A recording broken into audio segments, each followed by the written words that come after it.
Magandang araw po. Pag-asa Weather Update. Alamin ang lagay ng panahon ngayong araw ng Lunes, August 28, 2023. At latest update sa Bagyong Goring.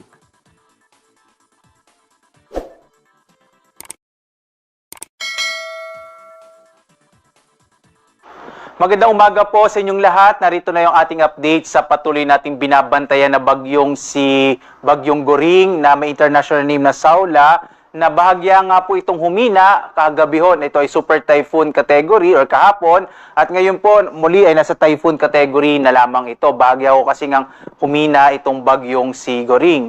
At as of 3 a.m., huli nating namataan ang mata ng bagyong si Goring. Nasa layong 210 kilometers silangan ng Kasiguran Aurora. Gamitin ho yung ating mga radar sa Baler at sa Daet. Dito ho natin namataan yung sentro ng mata ng bagyong si Goring.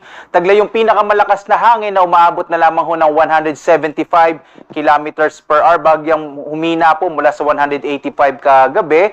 At may pagbugso na nasa 215 kilometers per hour. Nagsisimula na nga ito mag-iba ho ng direksyon, naging east to southeast na po ang movement dito at 15 kilometers per hour, at inaasahan nga natin magsisimula na ito ngayong araw na umakyat o pumunta ho pa northward naman. Samantala, patuloy natin binabantayan yung tropical depression na huli namang nating namataan mahigit 2,000 kilometro east-northeast ng Eastern Visayas. Malaki ho yung tsansa na pumasok din itong bagyo na ito, yung tropical depression na nasa labas ng Philippine Area of Responsibility. Samantala, dulot ho ng pagpapaigting ng bagyong Goring ay umiiral pa rin ang southwest monsoon o hanging habagat, partikular na dito sa may kanlurang bahagi ng Luzon at ng Kabisayaan. Kaya ho ngayong araw, inaasahan pa rin natin ang maulap na kalangitan sa malaking bahagi pa rin ho ng Luzon at Visayas, kasama rin yung Kamaynilaan, ilang bahagi ng Calabarzon, Mimaropa, Bicol Region at Western Visayas. Habang sa Northern Luzon,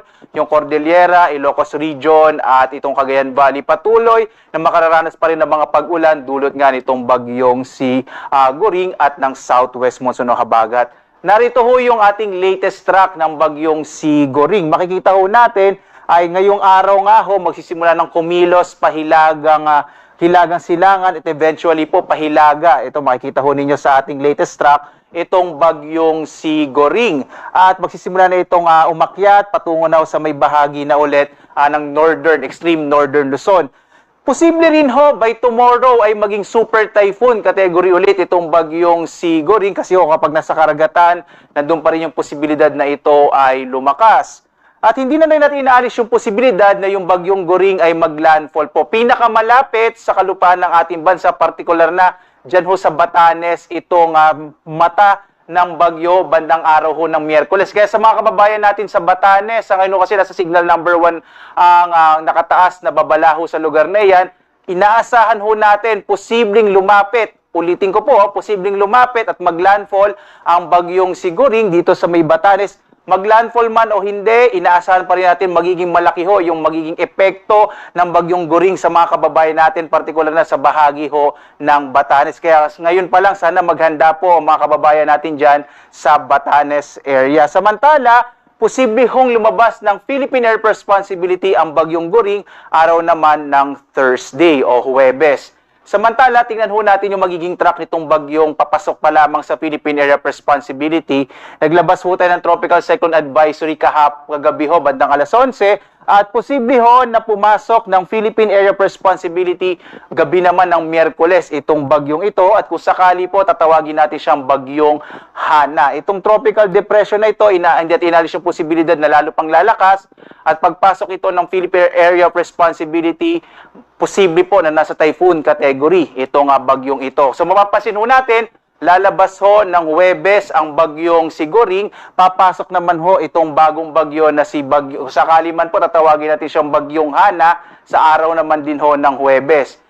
Dahil po dito sa dalawang bagyo na ito na papasok at lalabas, at yung isa naman po ipapasok na araw ng Huwebes, magpapatuloy yung pagpapaigting sa hanging habagat. Kaya ho dahil doon, asahan na ho natin ngayong linggo, partikular na sa malaking bahagi ng Luzon at Western Visayas, magpapatuloy yung maulap na kalangitan at mas malaking tsansa ng mga pag-ulan, dulot ho yan ng pagpapalakas sa hanging habagat. Samantala, hindi naman natin inaasahang magkakaroon ng direktang epekto yung papasok ho na bagyo, pero nga dahil nga sa pagpapalakas sa hanging habagat, asahan pa rin natin ang maulan na panahon ngayong linggo sa malaking bahagi ng Luzon at ng Visayas.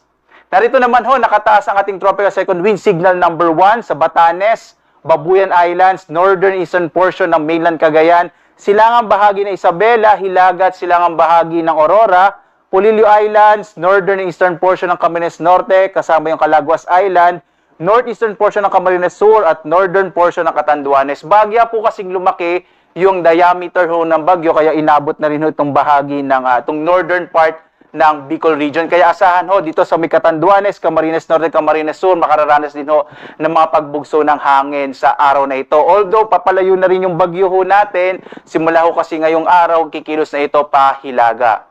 At samantala ho, pagdating sa pag-ulan, inaasahan ho natin ngayong araw magiging maulan ho sa mainland Cagayan, northeastern part ng mainland Cagayan, dulot ng bagyong si Goring. Bukas naman, madadagdagan ho yung mga lugar na magkakaroon ng maulan na panahon dulot ng bagyo, partikular na sa Batanes, Babuyan Islands, northern portion ng mainland Cagayan, Apayao at Ilocos Norte. Samantalang pagdating ho sa araw ng Miyerkules, ito yung araw na pinakamalapit yung bagyong si Goring dito sa Batanes. Magiging napakamaulan ho sa area ng Batanes, Babuyan Islands, gayon din dito sa may bahagi ng Cagayan, Apayao at Ilocos Norte. Samantala naman, dulot naman ng hanging habagat ngayong araw, magiging maulan din ho sa Zambales, Bataan, Occidental Mindoro. Actually po, nagtaas nga tayo ng mga heavy rainfall warning, particular na sa area ho ng Zambales itong mga nakarang oras. Dulot ho yan sa malalakas na mga pag-ulan na na-monitor natin. Magiging maulan din ho sa Cavite, Batangas, silagang bahagi ng Palawan at sa Antique. Bukas naman, araw ho ng Martes, patuloy na magkakaroon ng maulan na panahon sa Zambales, Bataan at Occidental Mindoro. Gayon din ho sa ilang bahagi ng Cavite, Batangas, hilagang bahagi ho ng Palawan kasama yung Antique, itong southwestern portion ng Iloilo at sa northwestern portion ng Aklan. Pagdating ho ng araw ng Miyerkules, asahan pa rin ho, medyo maulan pa rin dito sa may western section ng Luzon, yung Zambales, Bataan, Occidental Mindoro at ilang pang bahagi ho nitong Cavite, Batangas, kasama na rin yung Romblon, hilagang bahagi ng Palawan, Antique at northwestern portion ng Aklan. Muli ho, sa mga lugar na binabanggit ho natin, malaki yung posibilidad ng mga biglang pagbaha at pagguho ng lupa, lalo na doon sa mga lugar na madalas hong binabaha. Kaya iba yung pag-iingat po para sa mga kababayan natin, lalo at inaasahan natin na magtutuloy-tuloy yung mga pag-ulan, partikular na dito sa may kanlurang bahagi ho ng Luzon at ng Kabisayaan. Kaya lagi ho sana tayong maghanda para makaligtas ho tayo sa anumang panganib na dulot ng malalakas na ulan. Samantala, pagdating sa hangin, inaasahan natin may mga pagbugso pa rin ng hangin. Bagamat wala hong nakata sa tropical cyclone wind signal, epekto ho ito ng hanging habagat. Kaya may mga bugso ng hangin tayo, partikular na sa ilang bahagi ng Central Luzon, sa Aurora, Bataan, dito sa Kamaynilaan, Calabarzon, Mimaropa, Bicol Region, Visayas, sa Dinagat Island, Camiguin at malaking bahagi ng Zamboanga Peninsula. Sa may western section ho ito ng Mindanao. Kaya asahan pa rin natin yung mga bugso ng hangin, dulot ho ng hanging habagat na pinaigting ng bagyong si Goring, at pagdating ho ng Huwebes, yung papasok na bagyo, palalakasin din niya yung hanging habagat. Samantala, ito yung mga lugar kung saan nakataas yung ating gale warning.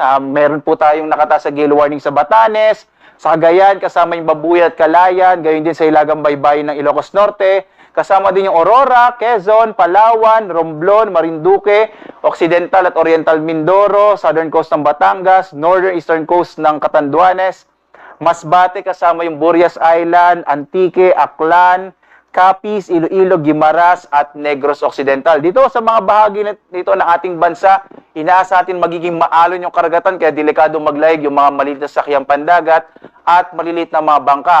Posible din hong makansela yung mga biyahe ng ating mga sasakyang pandagat, kaya po iba yung pag-ingat at makipag-coordinate ho tayo, particular na sa mga pantalan kung saan nga doon tayo madalas sumasakayo ng mga biyaheng pandagat, dahil nga po posible itong makansela kapag may nakataas tayo na gale warning.